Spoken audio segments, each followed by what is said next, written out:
안녕하세요. 예, 의원님 저기 말씀 잘 들었습니다. 저기 이제 대선 출마를 조금 기정사실하고 계신데 의원님께서 생각하시는 이번 대선의 시대 정신이 무엇인지 궁금합니다. 방금 전에 제가 모두에도 말했지만은 저는 대한민국의 위기가 매우 중차대하다 이런 생각을 합니다. 그리고 사실 지난 대통령 선거에서 윤석열, 이재명 두 후보가 붙었던 대선은 저도 참여했지만 정말 경제나 안보나 교육이나 외교에 대한 논제가 하나도 다뤄지지 못했던 그런 대통령 선거였고, 그 결과 우리는 대장동이 네 거냐 내 거냐를 가지고 다투던 두 사람들이 3년이 지나서도 그 논쟁을 벌이면서 정치를 무너뜨리는 모습을 지켜봤습니다. 그러니까 저는 비정상의 정상화가 큰 틀에서 중요하고, 무엇보다도 아까 말씀드렸던 것처럼 지성을 회복하는 것이 중요하다 이런 생각을 합니다. 특히 최근에 극우화되어가는 일부 세력의 모습들, 우리가 조기에 대처하지 않으면은 정말 유럽에서 있었던 그런 여러 가지 폭동이나 이런 상황들을 맞이할 수 있겠다, 이런 위기의식을 갖게 됩니다. 그리고 아까 말씀드렸던 것처럼 선진국이 되었기 때문에 이 선진국의 마인드를 가지고 국가를 운영할 수 있는 세력이 집권해야 된다, 저는 그렇게 생각합니다. 저는 그 과정에서 국민들이 올바른 선택을 할 것이다, 저는 그렇게 생각합니다.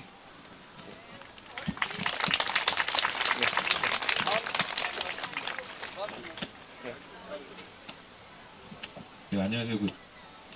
그 연설을 잘 들었습니다. 그 세대 교체를 이야기하신 뒤에 교육, 경제, 외교 등과 관련된 현실이나 이제 문제점, 개선 방향을 대략적으로 봤는데, 오늘 연설하시는 그 내용이 이 앞으로 발표하실 공약의 큰 밑그림이라고 봐도 될는지 궁금합니다.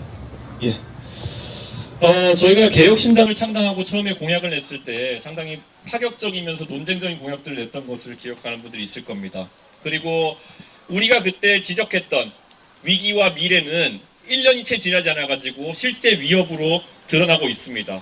그때 저희가 지적했던 것 중에 하나가, 예를 들어 지하철 무임승차 문제 더 이상 이대로 방치해서는 안 된다, 그래서 저희 나름의 대안으로 바우처제도 도입하자부터 얘기했었는데, 그때 그것을 갈라치기니 무슨 뭐 이렇게 했던 사람들은 작금의 지하철 적차가 감당할 수 없는 수준이라는 기사를 보면서 무슨 생각을 하고 있을지 궁금합니다.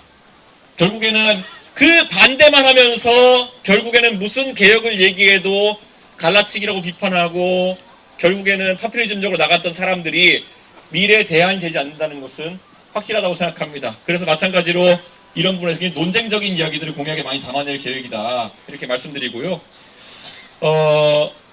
외교 같은 곳은 아까 제가 지적했듯이 지금 다른 정치인들에게는 태생적 한계가 존재할 수밖에 없을 것이다, 이렇게 봅니다. 우리가 아까 제가 지적한 것처럼 많은 대통령들이 해외 외교 현장만 가면은 나무토막처럼 서 있고, 급기야는 정작 외교 무태에서는 한마디도 못하고 걸어 내려오면서 자기 수행원들과 잡담하다가 바이든 날리면 논란 같은 걸 만들고. 근데 이거는 대한민국 외교의 굉장히 심각한 문제인 겁니다. 외교를 전용기 타고 돈 펑펑 쓰고 다니면서 한 발짝도 앞으로 나가지 못한 외교가 지속되고 있는데, 그런 부분에 대해서도 아주 저는 이건 인물론으로 변화를 가져와야 된다, 그런 생각하고 있습니다. 그리고 교육에 대해서는 앞으로 자세한 공약을 발표할 기회가 있을 거라 생각하지만요, 저는 교육에 있어서는 이 마찬가지로 이번에 교육감 선거를 보시면은 보수 진영의 착각이 적나라하게 드러났습니다. 단일화만 하면 이길 수 있다는 식으로 보수 교육감 후보가 나와가지고 정교조 얘기만 하다가, 그리고 또 왜 교육감 나오신 분들이 보수 성향의 정치 유튜브 나가셨는지 모르겠지만은 그런 데만 나가다가 보궐인데도 보기 좋게 깨지는 그런 상황이 있었습니다. 저는 보수 진영이라고 한다면 교육관도 냉정하게 다 갈아치워야 된다고 생각합니다. 지금 AI 문제를 계속 거론하지 않을 수 없는데, 지금 우리가 당면의 현실이라고 하는 것은 사람이 서서히 AI와 로봇으로 대체돼가는 현실이 이미 목전에 다가온 겁니다. 제가 정책을 논의하면서 만난 판교의 많은 IT업체 사장님들이 얘기해준 바로는, 이미 판교의 IT 개발자 초봉이 재작년에 7천만 원 가까이 하던 것이 4천만 원대로 내려온 회사들이 많다. 왜냐? 가장 먼저 대체되는 일자리가 초급 일자리다. 대학에서 많은 것을 배우고 나와서 사회에 이제 취업해서 더 스킬을 키워나가고 초년생으로 살아가야 될 우리 젊은 세대가 가장 먼저 AI와 로봇으로 대체되고 있다는 겁니다. 그럼 저는 이 문제에 대해 가지고 장기적인 관점과 단기적인 관점에서 대책을 내놔야 되는데 그 해답은 교육에 있을 것이다. 이렇게 보고 더 이상 이제 아까 보수적 교육관도 말이 안 된다 생각하는데 지난 한 20년 동안 제가 아까 기자회견문에서 얘기했던 것처럼 자꾸 내용을 빼주고 난이도를 낮추고 이런 방식으로 가가지고는 우리 사회에 충분한 인재를 공급하기 어렵다. 저는 그래서 과거 미국에서 부시 정부에서 낙오방지법 NCLB라든지 아니면은 오바마 정부에서 모든 학생 성공법이라든지 이런 것을 통해서 교육의 질을 확 높이기 위한 노력했던 것처럼 저는 대한민국도 적극적인 교육재정 투입을 해야 된다. 이렇게 생각합니다. 의대 증원에 갖다 놓을 돈이 그렇게 몇 조씩 있다 그런다면은 그 돈이야말로 우리 중고등학교 학생들이 절대 뒤처지지 않도록 투입돼야 된다. 이렇게 생각합니다. 저는 교육에 방점을 찍고 대한민국 문제를 풀어나가고 있습니다.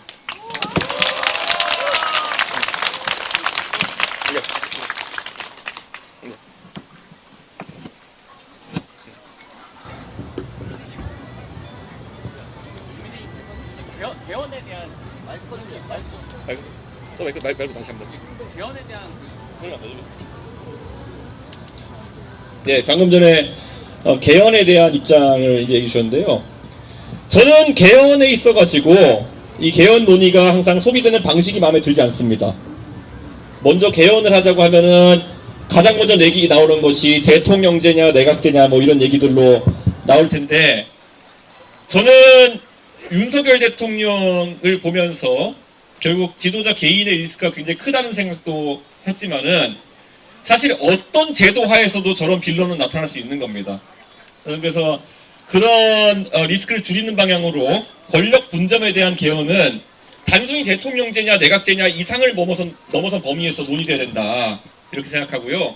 다만 지금 국민의힘 쪽에서 조기 대선을 앞두고 불리한 국면이니까 개헌을 하자고 하는 것은 진정성이 떨어진다고 받아들여질 가능성이 높습니다. 그래서 저는 제가 만약에 나중에 높은 위치에 올라갈 수 있게 된다면은 저는 즉시 개헌에 대한 논의를 시작할 것이고 그 개헌이라고 하는 것은 대통령과 권력자가 가진 권한을 줄이는 방향으로 당연히 진행돼야 된다. 그런 생각을 합니다. 저는 지금 대한민국이 가지고 있는 산적한 문제들을 풀기 위해서는 정말 대통령 하나 잘된 사람 뽑아가지고 해결되는 문제가 아닐 거라고 생각합니다. 우리가 삼권 분립도 지금 항상 변할 수 없는 것을 여기지만은 대만이나 다른 나라들을 보면은 5권 분립을 가져가는 나라도 있습니다. 감찰권이나 아니면은 그 입시를 관리하는 학습권이나 이런 데에 대해 가지고 구분해서 가져가는 경우도 있습니다. 최대한 권력 분점을 해야 되고 저는 감사원 같은 경우에는 무조건 미국처럼 국회에 배속되어서 행정부를 견제할 수 있어야 된다. 그런 생각을 가지고 있습니다. 그리고 대한민국의 부처들도 이거는 뭐 헌법 사항까지는 아니지만은 정부 조직법도 대대적으로 개정해야 된다. 이렇게 생각합니다. 아까 제가 대한민국의 문제 중에 규제를 풀어나가는 것도 굉장히 중요하다. 이런 말씀을 드렸는데요. 저는 우리나라에서 지금 나눠진 부처 조직 체계상 일을 할래야 할 수 없는 구조들 아니면 중복된 업무를 하고 있는 부처들이 너무 많습니다. 예전에 제가 윤석열 대통령이 대선 나갈 때 이런 큰 틀에서의 정부조직법 개정을 얘기했더니 대통령이 안 했다가 사실 이런 문제가 발생한 것도 있습니다. 그 당시에 많은 분들이 여가부 폐지로만 기억하는 분들이 있지만은 사실은 노동 문제와 합쳐가지고 노동인권부로 확대 개편하자는 얘기를 했었습니다. 왜냐? 대한민국의 이제 인권에 대해서 우리가 살펴봐야 될 부분은 90년대 후반처럼 여성 인권만이 아니라 다양해지기 때문에 노동인권부를 확대 개편하자는 얘기를 했는데 홀라당 여사부 폐지만 발표하게 된 것이었겠죠. 이번에도 보건복지부를 놓고 많은 얘기가 나옵니다. 우리 사회에서 복지 분야가 커지면서 보건복지부는 이제 경제부처같이 돼버렸습니다. 그런데 거기에 보건 업무를 달아놨고 그 안에서 경제부처 관료들이 장관을 해오는 상황이 발생하면서 의대 증원이나 이런 문제에 대해서 의료개혁에 대해서 효율적으로 대처하지 못하고 이런 사회적 혼란이 야기되었다는 겁니다. 그 외에도 저는 정말 다양한 부처들, 부처 간 업무 조정이 잘 되지 않아가지고 대한민국이 묵혀놓고 있는 과제가 너무 많습니다. 저는 개헌과 더불어가지고 정부를 확실하게 혁신해내야 되고, 물론 미국에서 뭐 트럼프와 일론 머스크가 하는 것처럼 정부 효율부 뭐 이런 걸 하겠다는 것까지는 아니겠지만은 과감하게 공공섹터에 방만한 부분은 다 도려내야 된다. 그래서 낭비되는 비용이 없어야 된다. 그래서 대한민국 국민들이 있어가지고 세금이 낭비되는 상황을 없애야 된다. 전 그렇게 생각합니다. 네. 혹시 질문은? 네.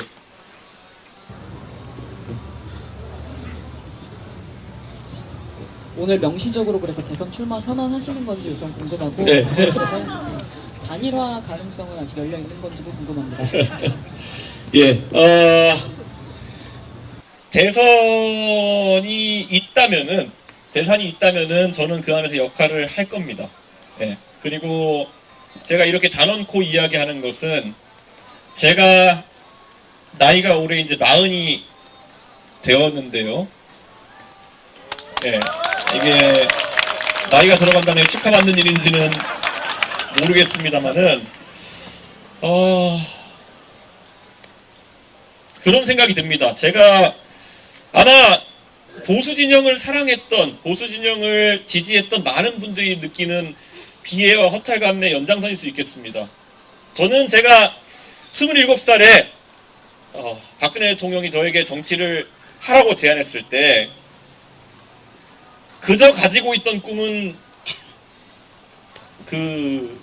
제가 하고 있던 교육봉사단체에 아이들이 겪고 있는 어려움, 그런 것들을 해소해보겠다는 생각으로 정치에 들어왔습니다.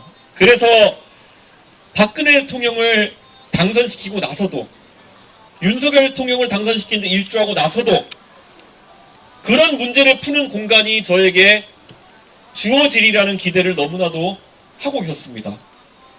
너무 하고 싶었고요. 그런데 안타깝게도 콩 반쪽도 나눠먹지 않으려고 하는 것이 권력의 습성이었던 것 같습니다. 네. 그렇게 13년, 4년을 기다려왔습니다. 그런데 꼭 그거 하고 싶습니다. 제가 원래 정치 들어오기 전에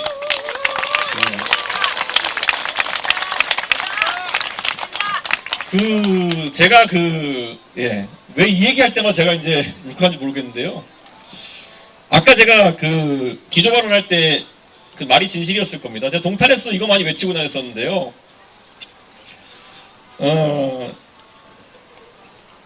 그 사다리가 살아있는 게 너무 중요합니다. 예. 그 사다리를 지키기 위해서, 어쩌면 상계동에서 어릴 때 살아오고 공부만 잘하면 잘 될 수 있어라는 그 말에 어쩌면 속아가지고 열심히 살아와봤더니만은 그래도 집안에 정치하는 사람 한 명 없는데, 정치인 2세도 아닌데 젊은 나이에 당대표하고 국회의원하고 이 홍대바닥에서 정말 많은 분들에게 제 생각을 얘기할 수 있는 것이 저에겐 너무 감격스러운 경험이고요. 근데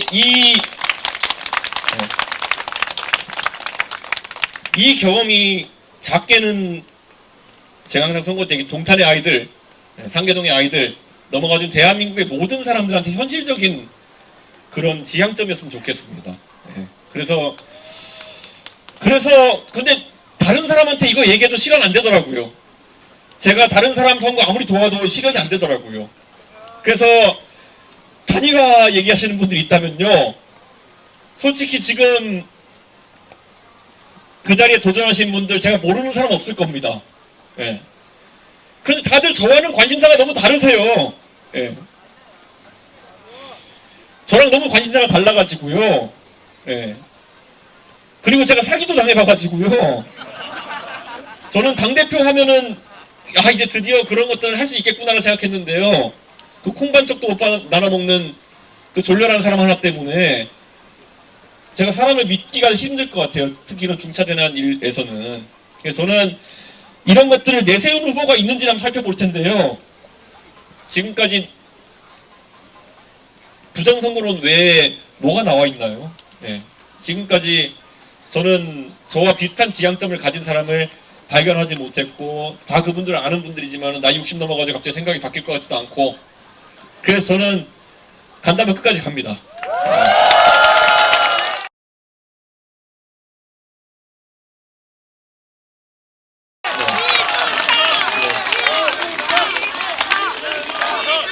이게 근데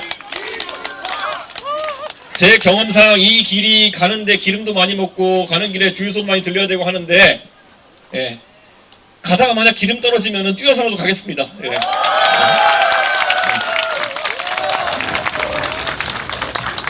네, 의원님 그 방금 전에 뭐 사기도 당했다 이렇게 말씀하셨는데 네. 그 일각에서는 이제 대표님이 윤 대통령 당선이나 이런 것에 뭐 양두구육이라고 하지요. 뭐 이런 논란이 있어서 뭐 출마를 하면 안 된다 이렇게 말씀하는 분들이 있는데 그분들에게 하고 싶은 말이 있는지 궁금합니다. 대한민국에서 양두구역이란 말을 제가 썼을 때는 그런 상황에 대해서 굉장히 개탄스럽게 생각하고 윤석열 대통령에게 각성을 촉구하는 맥락에서 한 겁니다. 그때도 저는 용기를 가지고 이야기했던 겁니다. 그 상황에서 윤석열 대통령에게 바뀌어라라고 얘기할 수 없었던 그런 비겁한 사람들은 저한테 지적하면 안 된다. 저는 그런 생각합니다. 그리고 선거라는 것은 항상 상대적인 것이고, 저는 만약에 혹시라도 윤석열 대통령을 찍지 않았던 분들 중에서 그런 말씀하시는 분이 있다면은 정말 냉정하게 그 상대였던 분이 좋은 대안이 되지 못했던 것, 개고기만 못했던 것을 한탄해야 된다. 저는 그렇게 생각하고, 저는 윤석열 대통령이 양의 탈을 뒤집어 쓴 개고기였다 해가지고 그 상대편에 서 계신 분이 먹을 수 있는 고기라는 것은 아니라고 생각합니다.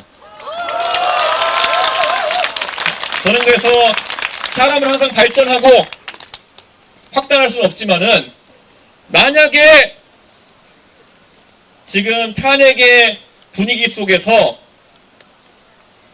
제1야당이 또 먹을 수 없는 음식을 내놓는다고 한다면은 저는 결과가 크게 다르지 않을 것이다. 저는 그렇게 생각합니다. 민주당이 가진 가장 좋은 카드를 뽑아 들어보십시오. 그게 국민을 위한 옳은 선택일 겁니다. 네, 혹시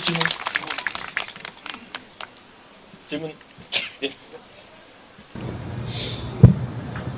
네, 만약에 조기 대선이 이제 확정이 된다면 대통령 파면 이후 60일 이내에 좀 빠르게 치러지지 않습니까?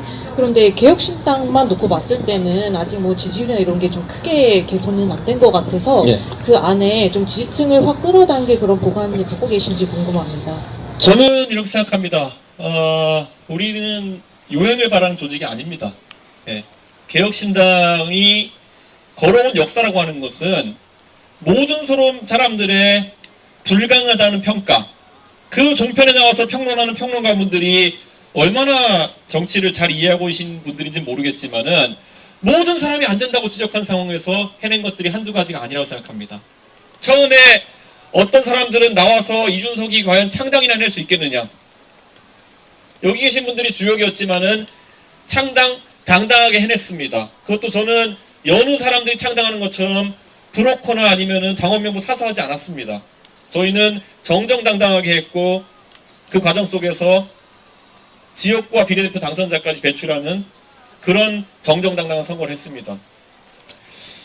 저는 아까 제가 기자회견문에서 밝힌 것처럼 저도 편하게 정치하고 싶습니다.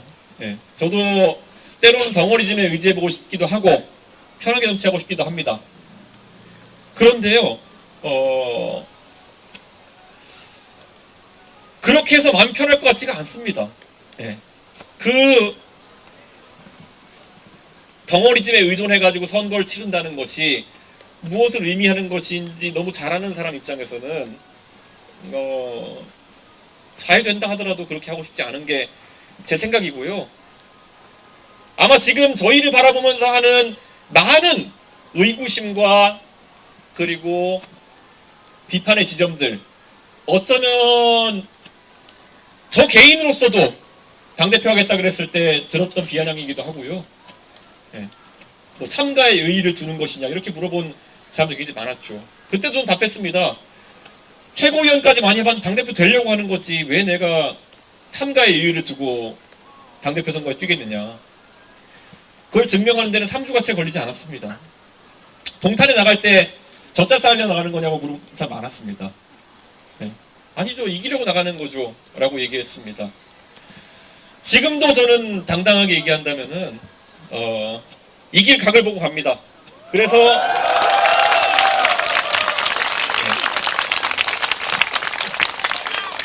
무조건 어떤 상황에서든지 이길 각을 보고 그 방향으로 가겠습니다. 네. 또 혹시 질문 주시죠? 네. 네, 의원님 그 대한민국 사회 정치 양극화, 네. 계엄이랑 탄핵 거치면서 더 심해지고 있다는 말들 나오는데 아까 뭐 교육에 대한 부분이 이제 경제적 양극화에 대한 부분 같이 읽혔고 혹시 뭐 정치적 양극화에 대한 의원님이 생각하는 해법 같은 게 있으신지 여쭤보고 싶습니다. 네. 저는 이제 대한민국이 다시 한번 사회적 효율을 끌어올리는 아주 큰 도전을 해야 될 때가 아닌가 이런 생각을 합니다. 지난 10년 동안 우리 사회에서 제가 정치를 시작한 2012년부터 이어져 왔던 논쟁은 복지에 대한 논쟁이었습니다. 어떻게 하면 그 양극화를 줄이기 위해 가지고 가진 자가 덜 가진 자에게 나눠줄 수 있느냐에 대한 논리, 그걸 개발하는 게 우리 정치의 과정이었습니다. 그 논쟁은 아직도 유효합니다. 그런데 아까 말했던 것처럼 그와는 차원이 다른 도전이 우리 앞에 있습니다. 최저임금을 올리자는 논쟁은 그래도 일하는 사람이라면은 살아갈 수 있을 정도의 임금을 받아야 된다는 그런 논리에 따라서 논쟁했던 부분이겠죠. 하지만 AI와 로봇의 대두 속에서 우리가 경험하는 도전은 일자리 자체가 사라지는 문제입니다. 사람이 로봇과 AI의 생산성보다 떨어지는 순간부터 최저임금보다 덜 받는 문제가 아니라 한 푼도 못 받는 문제가 생겨나는 겁니다. 그럼 전 여기서 AI와 로봇의 발전 속도를 끌어내릴 수 있는 것이 아니라면은 개개인의 사람들에게 주어진 냉혹한 현실 앞에서 사탕 발림을 해서는 안 된다라는 생각이 듭니다. 누군가가 정치 권력을 잡으면은 25만 원을 주는 것이 해법이 아니라는 것을 젊은 세대가 알도록 계속 얘기해야 됩니다. 어쩌면 냉혹한 얘기일 수도 있겠지만은 더 많은 시간을 사람의 개발에 사용해야 되는 것이고, 이미 정규 교육을 마친 사람도 나이 50이 돼가지고 60이 돼서 다시 한번 재교육에 사회적으로 투자를 해야 된다는 것일지도 모릅니다. 단순히 과거에 배움이 부족했기 때문에 방통대에 가고 뒤늦게 기술을 배우고 이런 문제가 아닌 겁니다. 내가 은퇴 전까지 최소한의 생산을 유지하기 위해서는 끝없이 교육하고 일신해야 되는 과정이 있는 겁니다. 그에 맞게 사회체계를 바꿔나가지 않으면은 저는 대량 실업의 사태에 직면하게 될 것이고 어떤 복지 논쟁도 무의미한 상태에 진입할 수 있다. 저는 그런 생각을 갖고 있습니다. 그래서 아까 교육 문제를 제가 힘주어서 강조했지만은 정말 냉혹할 정도로까지 교육의 강도를 올려야 될지도 모른다. 저는 그런 생각을 합니다. 지금 대한민국의 교육의 문제가 뭐겠습니까? 과거에는 우리가 일제 성취도 평가나 이런 걸 통해 가지고 어느 지역에 어떤 학생들이 교육의 어려움을 겪고 있고 이런 것들을 파악해 가지고 대책이라도 세울 수 있었지만은 지금은 그것이 줄 세우기다, 위화감 조성이다 이래 가지고 교육에 있어서 합리적인 의사 선택을 할 기반 자료 자체가 존재하지 않는 상황이 되어 갑니다. 저는 이 상황에서는 조금 더 교육의 강도를 높이는 것이 중요할 것이다. 저는 그런 생각을 합니다. 그리고 예? 정치 양극화에 있어서는 아까 제가 지성과 반지성의 대결이라고 얘기했습니다. 광우병 시위를 논리적으로 비판했던 사람들이 부정선거를 붙들고 있는 거는 스스로의 자기 모순이고 부끄러움입니다. 광우병에 대해서도요, 이성적으로 논리적으로 비판했던 사람들은 그러면 안 되는 겁니다. 왜냐?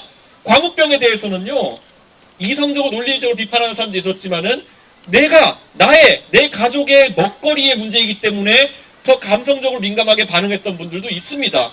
그분들의 생각은 나름 또 존중받아야 되는 겁니다. 하지만 그것이 과학적이지 않다는 이유로 비판했던 사람들이라면은 지금 이 부정선거에 대한 논란도 마찬가지로 비판해야 되는 것인데, 정치적 이득을 위해서 굉장히 무책임한 사람들이 이런 선동을 이끌어 나가고 있습니다. 저는 정치 양극화를 풀 수 있는 방법은 합리적인 대중의 이성과 책임 있는 사람들의 자세라고 생각합니다. 저는 대한민국의 대중은 토론의 장이 펼쳐지고 논리적인 고민의 장이 펼쳐지면은 이런 사안에 있어가지고 합리적인 판단을 할 수 있다. 저는 그런 역량을 갖춘 게 대한민국 국민이다.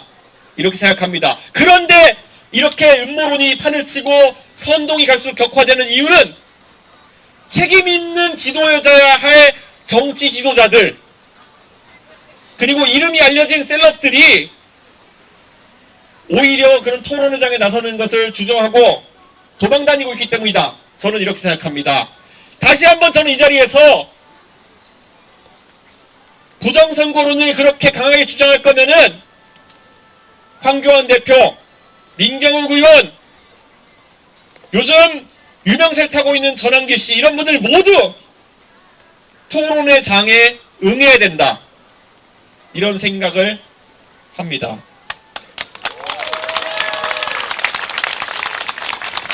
저는 앞으로 대한민국에서 정치 문화로 자리 잡았으면 좋겠는 것은 보수든 진보든 아니면 나머지 어떤 정파의 지도자든지 간에 영국의 국회의사당에서 수상이 나와가지고 야당 당수랑 1대1로 면전에서 계급장 떼어놓고 토론하는 문화가 있을 때, 그 정도 실력을 갖춘 정치인들이 우두머리가 돼서 정치할 때 대한민국의 양극화라는 것은 있을 수 없다. 왜냐하면은 수준 높은 토론이 함께한다면은 우리 국민들은 합리적인 이성으로 판단해줄 그런 능력을 갖춘 국민들이기 때문이다. 이렇게 말씀드리겠습니다.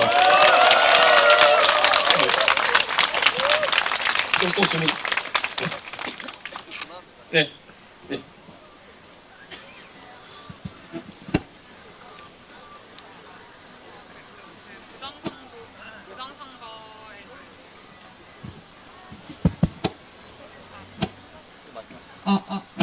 그 황교안이나 뭐 이 강사께서 이제 토론을 하자고 했는데 나오지 않는 이유를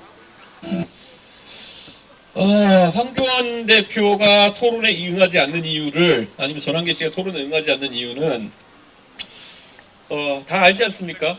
이게 원래 그 언더에서 이렇게 어둠의 세계에서 이렇게 하시던 분들이 밝은 세상을 보는 걸 두려워하시는 분들이 있습니다. 그들만의 작은 왕국이 깨지는 걸 원치 않는 모습인 것처럼 보입니다. 그런데 저는 참으로 그것이 안타깝습니다. 네. 적어도 황교안 대표라 그러면 대한민국의 총리를 지내시고 대통령 권한대행까지 지내시고 무엇보다도 선거 업무를 담당하는 공안검사로서 이름을 날리시던 분입니다. 그렇다면 이 사안에 대해 가지고 충분히 논리적으로 이해하셨을 분이 본인이 놓인 정치적 상황에서 이것을 이렇게 활용하는 것이 유리하다고 판단해서 그렇게 하시는 거라면은 황교안 대표는 정치할 자격이 없습니다. 왜냐면은 적어도 국민 앞에서는 진실해야 되는 것이 정치다. 이렇게 생각하고, 저는 대한민국에서 그런 허접한 음모론으로 보수 세력이 집권할 수는 없다. 그런 생각합니다. 경제에 대해서, 교육에 대해서, 안보에 대해서 비교 우위를 가지고 국민들의 표를 얻으려는 생각을 해야 되는데 얼마나 황당합니까? 대법원 판결로서 이미 다 결론이 났고 120여 건에 달하는 선거소송에서 전부 다 사실관계 확인된 상황인데 그것을 받아들이지 않고 저렇게 선동에 나선다? 저는 거기서부터가 이미 그분들은 정상적인 정치를 하고 있는 게 아니다, 이런 생각을 합니다. 그리고 저는 전환길 강사 같은 경우에는 저한테 아주 원색적으로 이준석이가 뭘 몰라서 그렇다라는 식으로 방송에 나가시고 얘기하시고 그러던데요. 적어도 그 학생들이 강의하시는 분이라면 좀 그렇게 매니악한 그런 강의를 하시는 분도 있겠지만은, 정치라는 공간에 발을 반쯤 들여놓으신 상황 속에서는 그렇게 아무 말 하시는 거 아니다라고 제가 이제 말씀드리고 싶습니다. 적어도 본인이 어떤 주장을 할 거면은 논박당할 용기와 각오 정도는 있어야 되는 겁니다. 그런데 그런 것 없이 그냥 뭐 이렇게 큰 소리만 내시고 이렇게 한다고 해가지고 대한민국에서 정치적 담론이 소화되는 것이 아니다, 저는 그렇게 생각하고, 다시 한번 황교안, 민경욱, 전환길 코칭 생략하고 이분들 적어도 양심이 있으시면은 토론회 장에 나오십시오. 제가 24시간이라도 토론해드리겠습니다. 그리고 대한민국이 이렇게 혼란스러운데 그 책임을 방기하는 것은 그 지도자로서의 자세가 아닐 것이다, 이렇게 생각합니다.